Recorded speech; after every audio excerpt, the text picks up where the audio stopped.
Es una de las tantas muestras que hemos visto durante esta Copa del Mundo, que además siento que la diferencia, hay pocos equipos grandes que han logrado sacar esas diferencias ante equipos de menor Y menor cuando ha rango, sucedido ¿no? han sido accidentes, porque Claro. el 7-0 de Costa Rica parecía que no era accidente, pero luego Costa Rica le gana a Japón.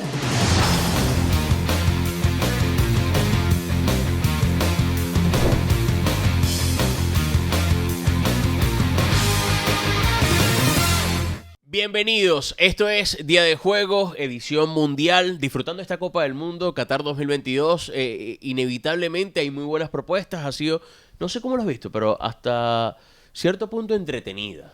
Sí, entretenida por los resultados inesperados. Como todos saben, Arabia Saudita le ganó a Argentina, por ejemplo, Japón le ganó a Alemania y luego la propia Japón perdió contra Costa Rica, que fue goleada contra la selección de España. En líneas generales, Lo que le ha Hernán, costado a Bélgica, por ejemplo. sí, claro, una generación de oro que aparte está encendido ese camerino, están hablando cosas importantes, hay un enfrentamiento evidente entre los jugadores, los futbolistas, pero creo que el nivel futbolístico en general de los equipos, si profundizamos un poco, a mí sí me ha dejado algo decepcionado, creo que ha estado en deuda, aunque sí, lo entretenido está ahí por la sorpresa en los resultados. Creo y no sé cómo lo ves, si el Alemania-España ha sido el gran partido de esta Copa del Mundo en cuanto a propuestas, en cuanto a lo que hemos visto, 1 o 2 toques, una exhibición de técnica por parte de los futbolistas, de ideas, Sí.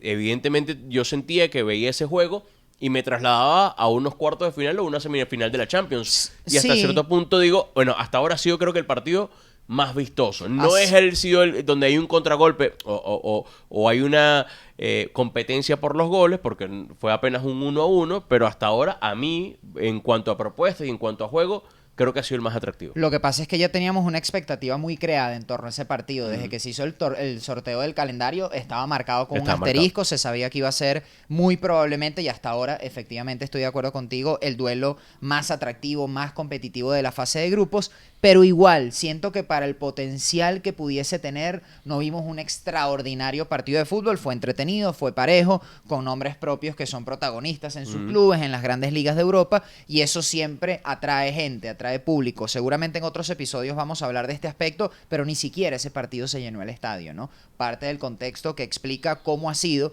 el Mundial de Qatar hasta ahora, pero eso, desde lo futbolístico, he notado más que nunca, y no sé si es porque lo hemos trabajado y lo hemos visto desde un punto de vista periodístico, el Mundial, tal vez a los equipos mucho más recatados, ¿no? Mucho más timoratos a la Bueno, hora de el proponer. partido de Estados Unidos, por ejemplo, que le hizo el gol a Irán y a partir de ahí a protegerse, a cuidar ese resultado, Claro. es una de las tantas muestras que hemos visto durante esta Copa del Mundo, que además siento que la diferencia, hay pocos equipos grandes que han logrado sacar esas diferencias ante equipos de Y menor cuando ha rango, sucedido ¿no? han sido accidentes, porque Claro. el 7-0 de Costa Rica parecía que no era accidente, pero luego Costa Rica le gana a Japón. El 6-2 de Inglaterra a Irán, ahora es accidente, pareció una goleada que materializaba la candidatura de Inglaterra a la Copa del Mundo, pero luego Irán compite, le termina ganando a Gales, valga ahí la cacofonía, y compite también en el último partido contra Estados Unidos. Pero Inglaterra, Y por no ejemplo, fue accidente, se por conformó. ejemplo, la victoria de Arabia Saudita ante Argentina. No, no yo lo creo fue, que, pero yo luego creo que a perdió Argentina con le daban Polonia. 10 minutos más y no lo empataba Argentina. Sí, no, pero no luego encontraba perdió la... con Polonia, por ejemplo. Entonces, si hay paridad, es verdad que las selecciones grandes no han sacado ventaja.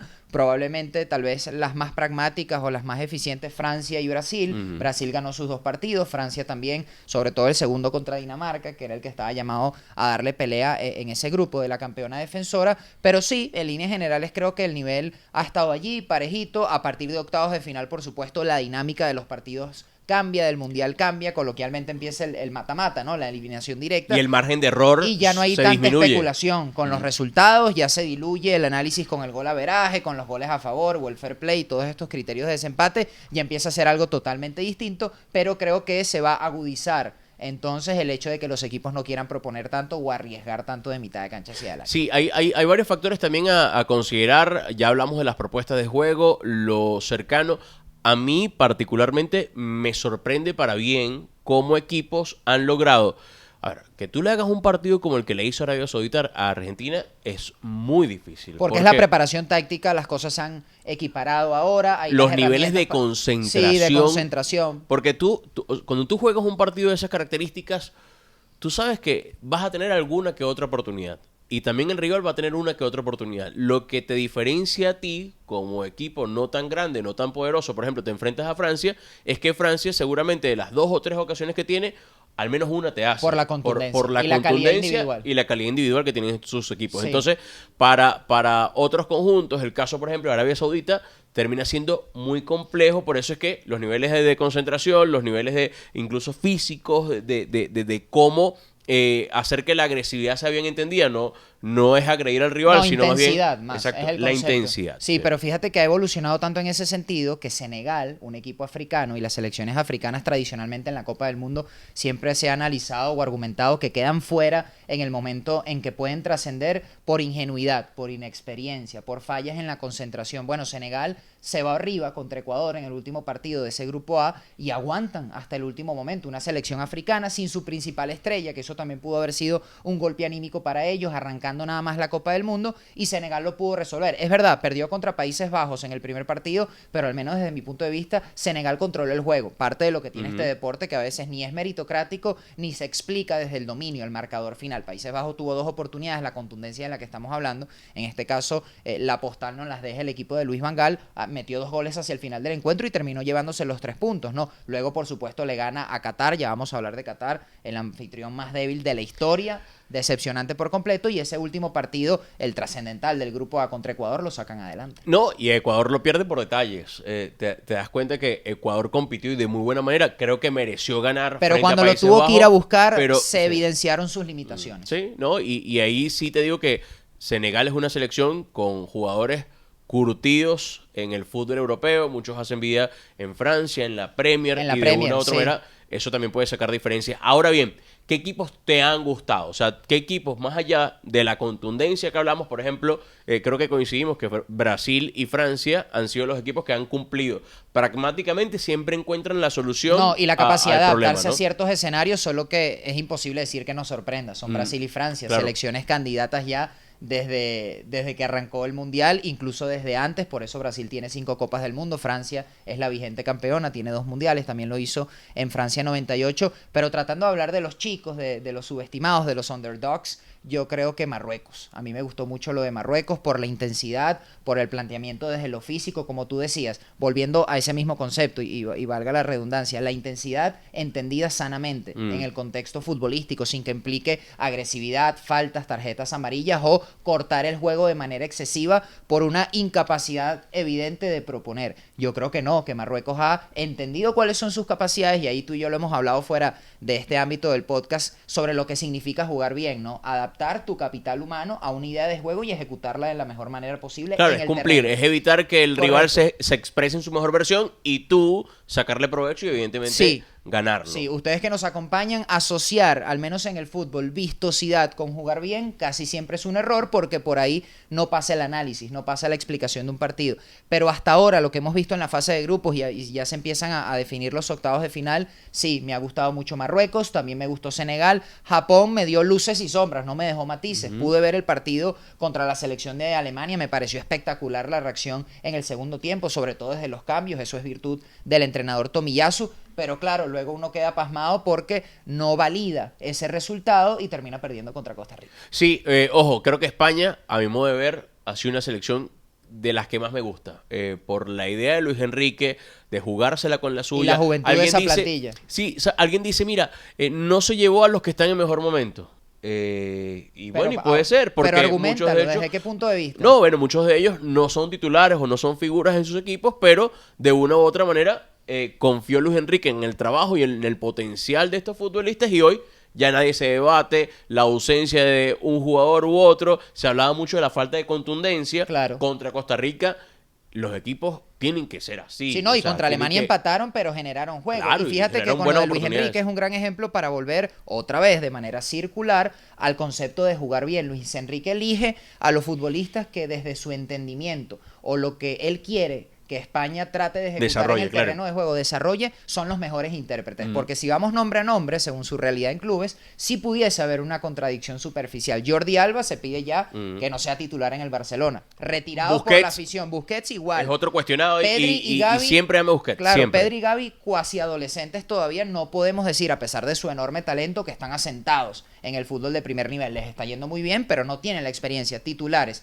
Marco Asensio, falso 9, no es titular en el Real Madrid. Incluso se especulaba con su salida del equipo blanco en el mercado de fichajes. Carvajal, muy atacado por las lesiones, lamentablemente para él, no tiene la regularidad que se esperaba en el Real Madrid, aunque es un gran lateral.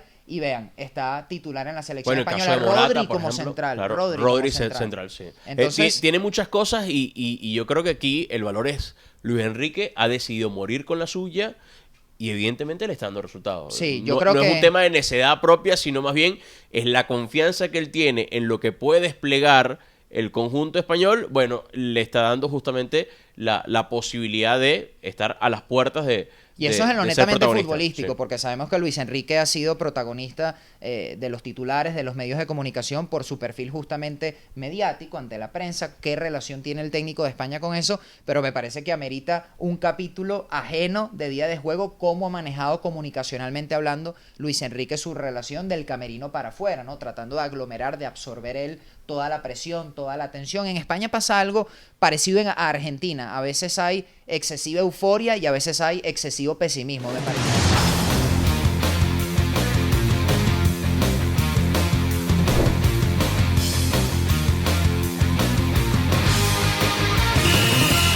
Bueno, y justamente hablando de la selección de Luis Enrique, creo que es un ejemplo perfecto de cómo elige él los que considera los mejores intérpretes para ejecutar una idea, desarrollar una idea sobre el terreno de juego. Fíjate, Jordi Alba, llamado al retiro por la afición del Barcelona, y en general en España se ha hablado de una manera muy adversa de él, al igual que Sergio Busquets, por ejemplo, en la mitad de la cancha. Sergio Busquets termina siendo quizá uno de los mejores futbolistas de la Copa. Sí. O sea, me atrevo a decir que, según lo que hemos visto de Copa, es uno de los mejores y además que lo que te da Luis Enrique quizás no te lo da otro futbolista en el mundo. Y expone a Xavi, porque el rendimiento de un futbolista, oye, siempre es raro que sea diametralmente opuesto en selección y club, y más en un periodo tan corto, ¿no? En semanas nada más veíamos un Barcelona con resultados adversos, con la figura de Sergio Busquets en duda por su condición física, por su capacidad de cubrir territorio en la mitad de la cancha, y con España parece un jugador totalmente distinto. Pero continuando con el análisis, Pedri y Gavi, dos cuasi adolescentes que todavía no están asentados del todo, por mucho talento que tenga, le falta a los dos algo de experiencia para terminar de consolidarse en esta selección y en el Mundial. Lo están logrando. El caso de Rodri jugando de central. Rodri jugando de central, una posición atípica para él, tanto en el Atlético de Madrid como en el Manchester City, que es su club actual.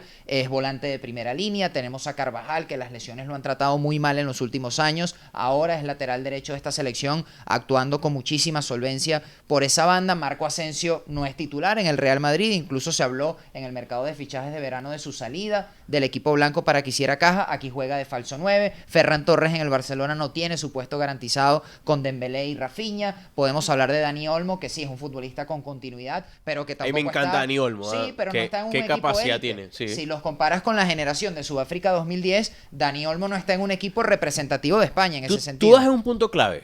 No es esa selección de Sudáfrica 2010 con aquel renombre y Generación el rendimiento de oro, diría claro, yo. y el rendimiento individual que tiene aquella selección. Puede ser que esa generación sea irrepetible, o sea, lo que logró aquella generación puede ser irrepetible. Ahí estamos de acuerdo. Pero entonces Luis Enrique logró conformar un grupo bastante joven que da la impresión que va a competir y muy bien en esta Copa del Mundo. Sí, por edad promedio, esta es la tercera plantilla más joven de toda la Copa del Mundo.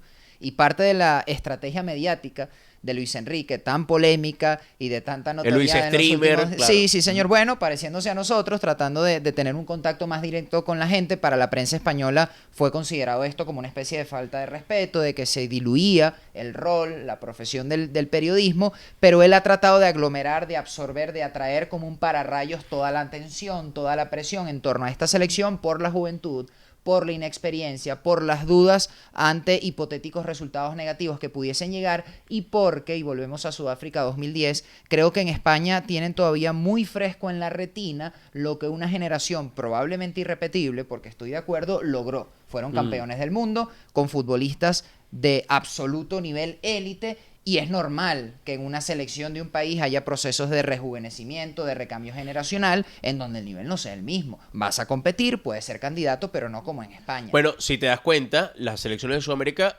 pasaron por ese Uruguay, proceso Ecuador, con Gustavo de Alfaro, recambio sí. generacional. En Uruguay, salvo Godín, Suárez, Cavani, y Muslera, el eterno Muslera, da la impresión que Uruguay prácticamente un 80% renovó su plantel. Sí, pero pagan también el lo hizo precio. Argentina, lo hizo Brasil. Pagan el precio. Sí. No es tan competitivo. Uruguay sigue siendo candidato, juega con intensidad, pero no es lo mismo ver a Suárez y a Cavani compartiendo delantera. Fíjate que por veteranía, por capacidad física, por el recorrido y los despliegues para defender, que hoy en día el delantero centro tiene que ser el primer defensor en la presión, ya no le da a Luis Suárez. Contra Corea del Sur, el partido de Luis Suárez daba hasta cierto punto, y con todo el respeto que él merece, tristeza, ¿no? Porque te das cuenta que es el ocaso de Que una cumple enorme años, futbolística, claro. claro, que cumple años, es el paso inevitable e imperdonable del tiempo, pero que para defender en el fútbol de ahora, con la exigencia que eso implica, ya no tiene la capacidad. Y Cavani va por el mismo camino, está un poco mejor, tiene un poquito más de capacidad para dar diagonales, para ofrecerse, todavía está algo ligero en cuanto a físico, pero te das cuenta que son los veteranos y que están entregándole el testigo a Darwin Núñez. Es el caso, por ejemplo, de Cristiano Ronaldo, ¿no? Siguiendo por ese Tal tema. cual, se por ve ejemplo, igual. que en Portugal entendió que ahora es un delantero centro que puede servirle mucho más al equipo así, que ya no es ese futbolista que destellaba atacando por los costados, que iniciaba una diagonal y su remate o su sprint era letal para cualquier defensa, sino más bien entiende que lo mejor para el equipo es que él asuma su rol, Claro. que lo ha entendido muy bien, que no tiene complejos en salir del terreno de juego cuando justamente el equipo necesita ideas frescas o necesita piernas frescas en la mitad de la cancha o adelante.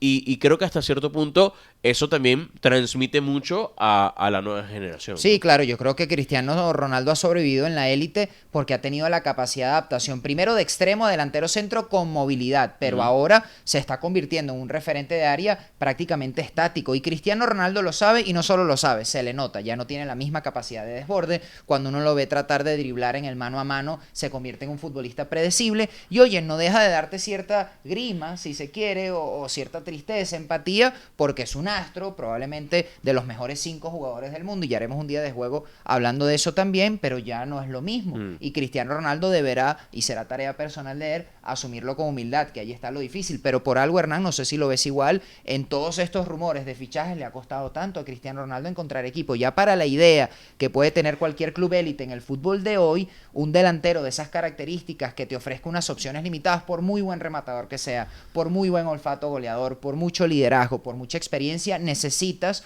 un rendimiento integral para pagar lo que Cristiano quiere que le pague. No, y ahí está no solo la madurez, sino también la sapiencia de un Cristiano Ronaldo de entender ese rol y ver cómo, de acuerdo a los nuevos tiempos, lo replantea o se replantea las cosas en cuanto a su juego para justamente rendir el máximo nivel. Porque tú sabes que puede ser difícil.